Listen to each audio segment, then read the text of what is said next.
Nandito tayo, kausap naman natin si Kuya Sober. Anong year ka nagsimula mag-paint at paano mo na-discover yung... 2014 ako nag-start. Kasama ko si Bongker, tol. Una, nag-skate lang kami nun eh. Nakita ko yung mga tropa ko. Kasi na-influensya na ako magsulat. Una marker, tapos lumabas kami, naglata kami. Hanggang sa tags, throw ups. Tapos ngayon, piece, tol. Yung piece naman, na-influence ako nila Sing Tilawiso, Kinaper, tsaka si Restock. Sa RPG nung una. Pang ilang year man to nagpinta ng Meeting of Styles? Pangatlo, tol. Una, 2019 yata yun. Bago yung pandemic. Dito din. Tsaka yung sa may Paranaque ba yun, yung night. Pangatlo dito, bale, tol. Now, since ikaw isa ka na rin sa more experienced na mga kuya natin sa eksena, how do you define style ba? Iba-iba kasi tayo ng kumbaga nang iniisip pagdating sa style, tol eh. Merong mga gusto, yung mga bubble lang. Meron din naman yung technical, tsaka mga distorted na style. Akin, yung gusto ko, ganito, wild style, tol.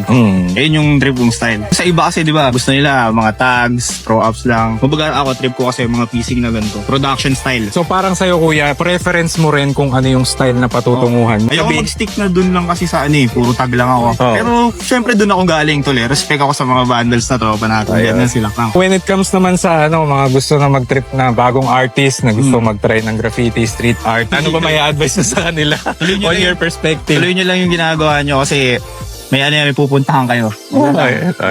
Ayun. So yun, maraming salamat Kuya Sober. Yan. Salamat kayo.